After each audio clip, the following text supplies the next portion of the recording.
নিয়ে আসো, ওকে নিয়ে আসো।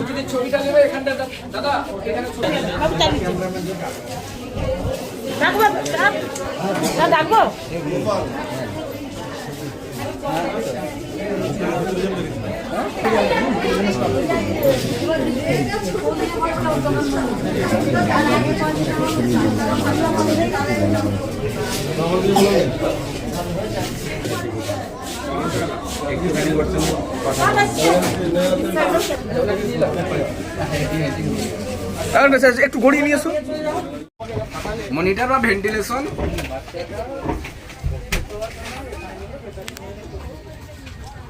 ইনভার্টার দে, ইনভার্টার দিয়ে দিয়ে লাইট ফাইট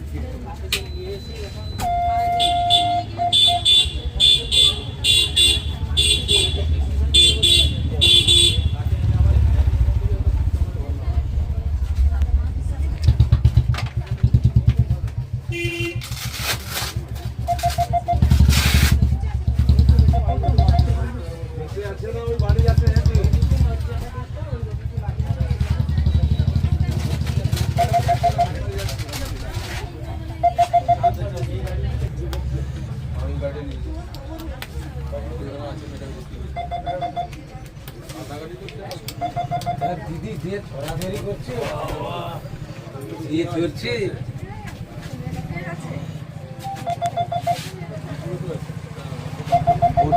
আসার পরে যে বমি করলো, বমি করার পরে যে কথাটা বললো দেখিয়ে আমরা তো এসে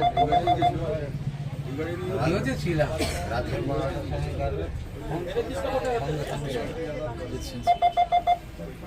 আধ ঘন্টার ভিতরে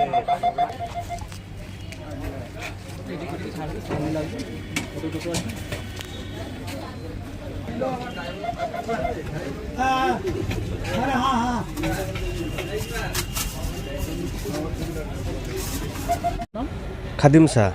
কি হয়েছিল? হয়েছিল মা একটু বকাবকি করেছিল, হ্যাঁ, তো মায়ের ওষুধটা, ঘুমের ওষুধটা খেয়ে নিয়েছিল, 4টে ওষুধ খেয়ে নিয়েছিল। তো হঠাৎ পড়ে গেল, পড়ে নিয়ে যাওয়ার পরে মাইনাতে ভর্তি হয়েছিল। ভর্তি হওয়ার পরে সঙ্গে সঙ্গে মাইনা বললো হবে না, রেফার করে দিল দারোয়ায়। দারোয়ায় ভর্তি ছিল 2 দিন।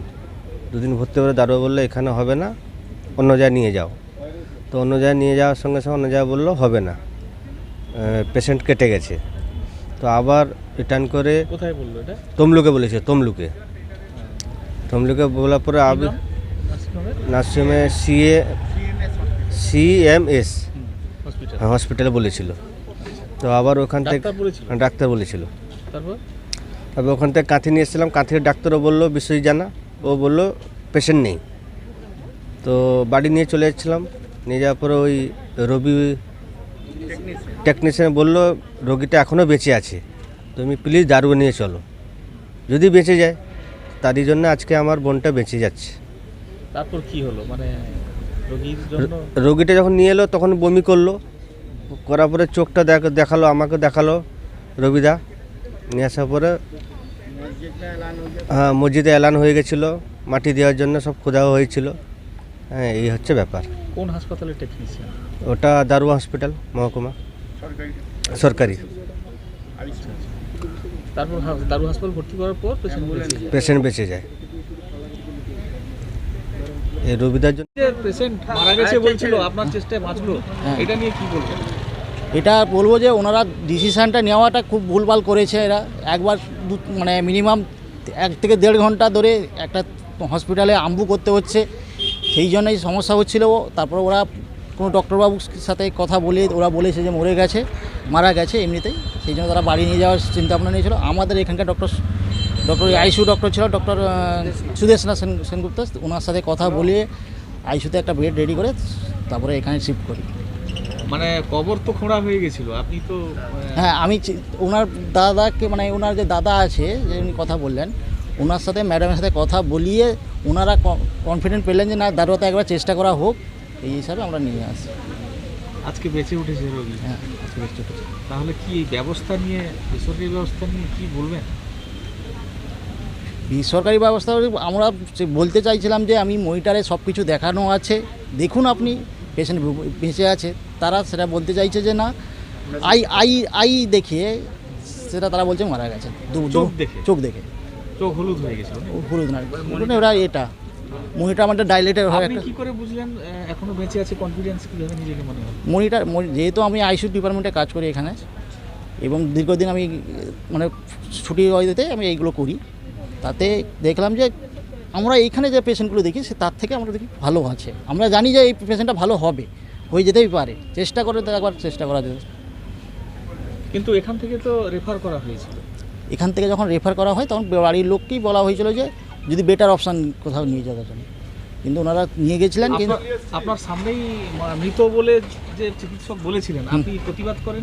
করেছিলাম, ওনাকে দেখাতে বলছে। এই বিসমিল্লাহ বাবু ছিল আমাদের ড্রাইভার দা বিসমিল্লাহ, ও বলেছিল বলেছিলেন যে আমরা বলছি যে দেখুন আমরা মনিটরে দেখা আছে, ইসিজির সব দেখা আছে, পেশেন্টের ক্যারোটিক পালস আছে, আপনি যে মরে যাবে বলছেন, মরে গেছে বলছেন, কী করে হচ্ছে না, ওটা 1-2 ঘন্টার আগে মরে গেছে, এই এটা 10-15 মিনিট থাকবে তারপর মরে যাবে। আপনার প্রতিবাদ শোনেন? আমরা শুনি। সেন্ট্রাল বাস স্ট্যান্ডের চিকিৎসক কি বলেছে? দুজন মানে সেন্ট্রাল বাস স্ট্যান্ড এবং তমলুকে নার্সিংহোম একজন একটা, আর কিন্তু তমলুক মেডিকেল কলেজ কিন্তু বলেছে যে ঠিক আছে, পেশেন্ট ঠিক আছে, যদি আইসিইউতে বেড পাওয়া যায় তাহলে দেখতে পাওয়া যেতে পারে। ঠিক আছে। আপনার নাম? রবীন্দ্রনাথ মন্ডল, হাসপাতালে ক্রিটিক্যাল কেয়ার টেকনোলজিস্ট।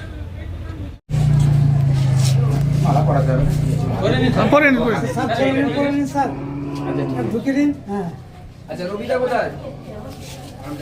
রবিদা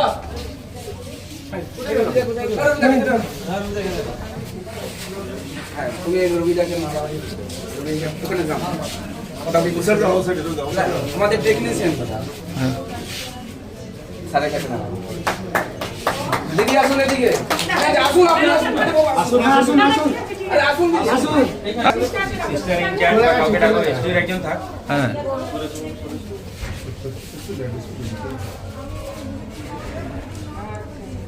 মামা তো আপনি চলে গেল, সিস্টারকে ডাকো, সিস্টার ইনচার্জ বা কেউ আছে। দিদি ও দিদি আসুন আসুন। হ্যাঁ স্যার আসুন, এখানে ডাকছেন। ফুলের একটা এ দাও, দিদি দেখো ফুলের বাড়ির লোক ফুল দেবে তো নাকি? হ্যাঁ, ওনাকে দাও না, কোনার এরকম তো দিদি সরে যাও, তুমি সরে যাও, বাড়ির লোকে বাবা ছবি তুলো, দিদি দাও, বাবা তিন এদিকে করো, এদিকে মুখ দেখাও। ও তুমি দিদি দেখো, ম্যাডাম গো ম্যাডাম।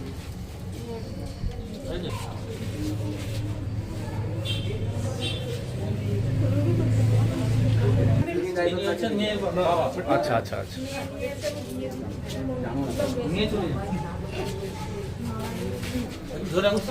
ধরে রাখ বাবু।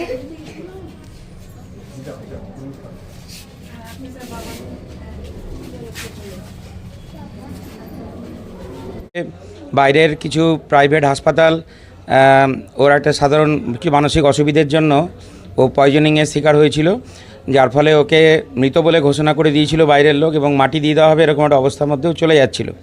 তো আমাদের যে আইসিইউ যে টেকনিশিয়ান, আইসিইউ ভ্যানের, সেই আইসিইউ অ্যাম্বুলেন্সের টেকনিশিয়ানের কৃতিত্বে তাকে পুনরায় আমরা আমাদের যে এইচডিইউ বিভাগ আছে এই হাই ডিপেন্ডেন্সি ইউনিটে ভর্তি করে তাকে সুন্দরভাবে চিকিৎসার মাধ্যমে সে যে বেঁচে আছে এইটা শুধু নয়, সে আজকে সুন্দরভাবে আনন্দের সঙ্গে বাড়ি যাচ্ছে সম্পূর্ণ সুস্থ হয়ে। তাকে আমরা তার সুন্দর ভবিষ্যৎ এবং উজ্জ্বল জীবন কামনা করছি। এরা আমার পূর্ব পরিচিতও বটে, মাঝনায় দীর্ঘদিন থাকার সুবাদে আমি এদের সঙ্গে পরিচিত। তো সেই হিসাবে এটা আমার ব্যক্তিগতভাবে অত্যন্ত আনন্দের দিন, এবং তার বাবা মাকে আমি অনুরোধ করব যে মেয়ের সঙ্গে কথা বলে ঠিকমতো যাতে সুষ্ঠুভাবে সে মেয়েকে রাখতে পারে। এবং আমাদের এখানেও যে মানসিক বিশেষজ্ঞ আছেন পন্না ম্যাডাম, তার সঙ্গেও আমি যোগাযোগ করিয়ে দেবো যাতে করে ওনার প্রপার কাউন্সেলিং হয় এবং মেয়ের যাতে মনের যে কষ্ট দুঃখ সেগুলো যাতে দূর করতে পারা যায়। যাই হোক, সার্বিকভাবে এটা অত্যন্ত ভালো জিনিস, এবং সরকারি একটি হাসপাতাল, কাঁথি মহকুমা হাসপাতাল, তারা তাদের ক্ষমতার মধ্যে থেকে এই ধরনের একটি মৃত ঘোষিত হয়ে যাওয়া মেয়েকে যে আবার পুনরায় সুস্থ করে তার বাড়ি পাঠাতে পারলো, এটা আমি সরকারি তরফ থেকে পশ্চিমবঙ্গ সরকারের তরফ থেকে বাড়ির লোককে অত্যন্ত ধন্যবাদ জানাচ্ছি এবং নিজেও গর্ববোধ করছি যে এরকম একটি সরকারি হাসপাতালে অধীক্ষক হিসেবে থাকতে পেরে। সরকারি হাসপাতালে যে সমস্ত ডাক্তারবাবুরা আছেন, যে ধরনের পরিকাঠামো আছে সেটা অত্যন্ত উন্নত মানের এবং খুব কম প্রাইভেট হাসপাতালগুলোতে সেই ধরনের সমতুল্য পরিকাঠামো ডাক্তার এরা রয়েছেন। আমাদের অনেক সময় নিজেদের কিছু গাফিলতি থাকে, ডাক্তারবাবুরা সময় মতো আসেন না, অথবা আমরা যারা পরিষেবা দিই তারা কিছু গাফিলতি থাকে, যার ফলে মানুষের ভুল ধারণা তৈরি হয়। কিন্তু আমাদের এখানে যে আমরা যদি সচেষ্ট হই, মানুষকে পরিষেবা দেওয়ার জন্য প্রতিজ্ঞাবদ্ধ থাকি, তাহলে যে কোনো সরকারি হাসপাতাল চ্যালেঞ্জ নিতে পারে যে কোনো প্রাইভেট হাসপাতালের সঙ্গে। এবং যে বিপুল পরিমাণ রোগীকে আমরা এখানে চিকিৎসা করি, সেখানে কোনো প্রাইভেট হাসপাতালের ধারে কাছেও আসবে না।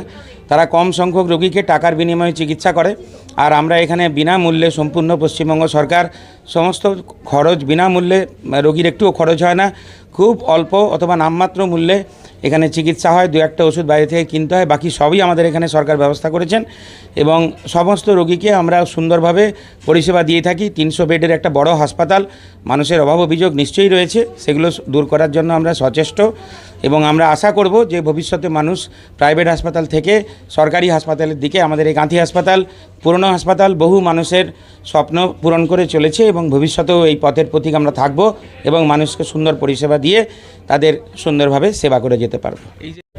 আমার নাম শেখ ইসবার।